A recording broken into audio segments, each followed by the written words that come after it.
Selamat jumpa sahabat praktisi laboratorium dengan saya Yulia Kantasubrata. Pada kesempatan ini akan dibahas perhitungan estimasi ketidakpastian dari kecepatan atau laju alir pada cerobong atau dalam istilah originalnya dikenal sebagai stack velocity. Rumus yang digunakan pada pengukuran laju alir pada cerobong. Laju alir adalah Kp, konstanta persamaan laju alir, dikalikan koefisien tabung pitot, yaitu tabung untuk mengukur laju alir, dikalikan akar dari dP. dP itu tekanan diferensial, dikalikan lagi dengan akar dari temperatur cerobong, Ts, dibagi dengan tekanan absolut cerobong, PS, dikalikan MS, berat molekul udara cerobong. Berdasarkan rumus ini, dapat digambarkan fishbone. Dan kita tahu di dalam menggambarkan fishbone, letakkanlah apa yang kita cari, yaitu laju alir pada bagian kepala ikan, dan gambarkanlah semua yang ada pada rumus sebagai tulang utama. Jadi di sini ada tulang utama dari Kp, ada tulang utama dari Cp, Dp, Ts, Ps, dan Ms. Berdasarkan data hasil pengukuran diberikan di sini nilai-nilainya. Kp adalah 34,97, Cp 0,84, Dp 26,0 mm air, Ts dalam derajat Kelvinnya adalah 312,9 derajat Kelvin, Ps 759,4 mm Hg, dan Ms 29,9 gram per gram mol. Menggunakan persamaan dan data-data hasil pengukuran, dapat dihitung laju alir gas dalam cerobong sebesar Vs sama dengan 17,583 meter per detik atau meter per sekon. Berapakah nilai ketidakpastian dari pengukuran laju alir ini? Untuk itu, kita harus hitung satu persatu ketidakpastian baku dari setiap tulang utama. Tulang utama pertama, konstanta Kp. Karena Kp merupakan konstanta, maka setiap konstanta tidak punya nilai ketidakpastian.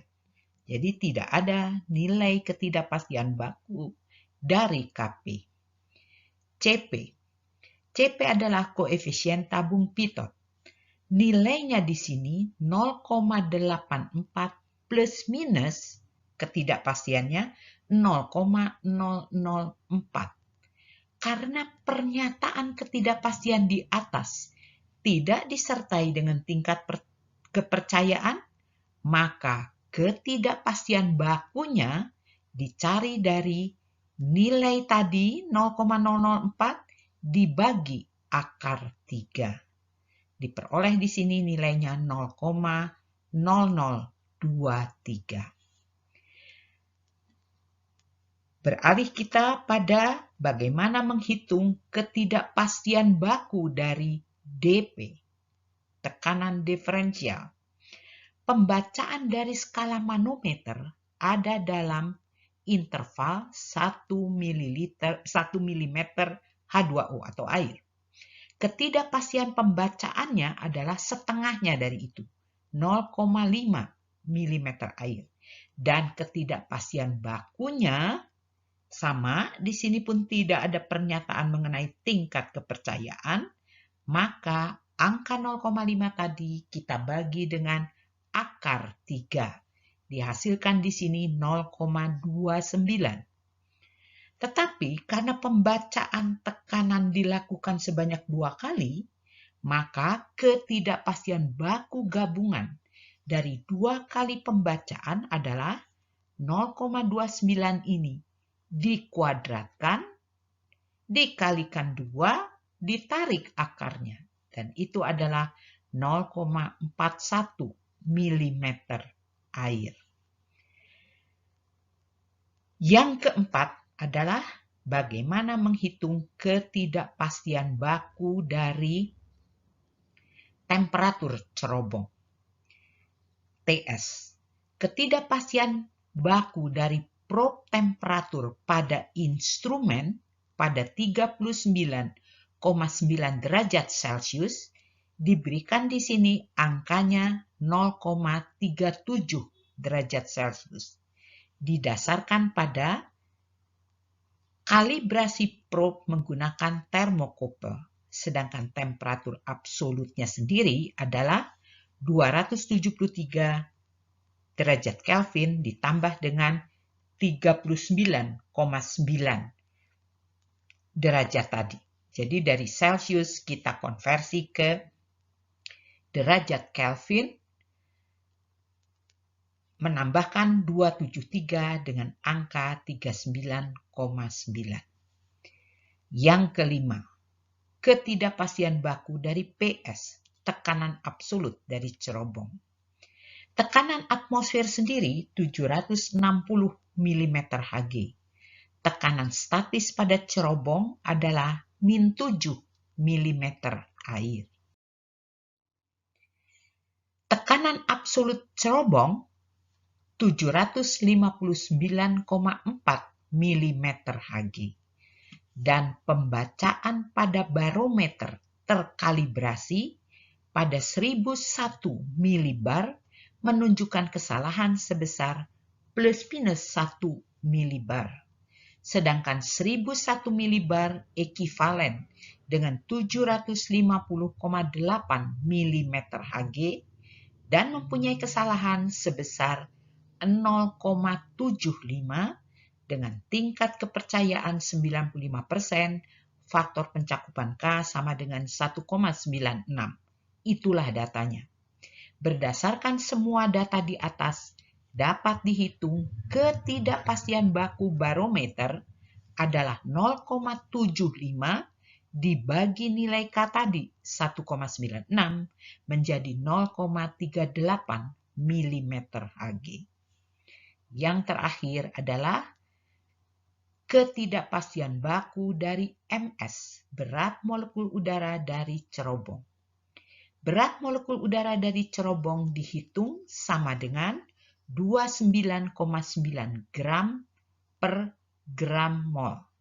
Ketidakpastian dari berat molekul kering adalah 1,4 gram per gram mol dengan tingkat kepercayaan 95%, berarti ketidakpastian baku dari berat molekul adalah angka 1,4 tadi dibagi dengan 2, yaitu 0,7 gram per gram mol. Nah, untuk mencari berapa ketidakpastian baku gabungan dari laju alir, Vs, semua ketidakpastian baku dari tulang utama tadi harus dijumlahkan. Kita tahu bahwa tiap-tiap parameter di sini punya satuan yang berbeda-beda. Oleh karena itu, di dalam menjumlahkannya, kita tidak bisa menggunakan aturan 1.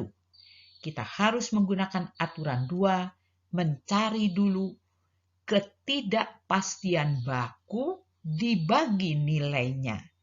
Jadi, apa yang tadi sudah kita hitung sebelumnya, kita inventarisasi di dalam kolom 2. Itu berupa ketidakpastian baku. Tapi setelah itu carilah nilainya. Dan pada kolom keempat, hitung UX dibagi X. UX dibagi X sudah tidak bersatuan. Jadi tadi yang satuan UX-nya berbeda-beda dijadikan bersatuan sama, yaitu tidak mempunyai satuan. Baru UX per X ini yang dapat dikuadratkan, dijumlahkan, dan ditarik akarnya. Hasil dari akar penjumlahan ini yang merupakan UVS dibagi VS. Karena tentunya hasilnya pun merupakan bentuk relatifnya. Nah, VS-nya sendiri tadi sudah kita hitung. Besarnya adalah 17,583 meter per detik atau meter per sekon. Kalau UVS per VS adalah 0,028, sedangkan VS-nya 17,583, tentunya UVS bisa kita hitung dengan mengalihkan 0,028 dengan 17,583. Di sini didapatkan ketidakpastian baku gabungan dari laju alir. Tapi apabila kita ingin melaporkannya sebagai atau bersamaan dengan hasil uji, tentunya yang dilaporkan harus ketidakpastian baku diperluas.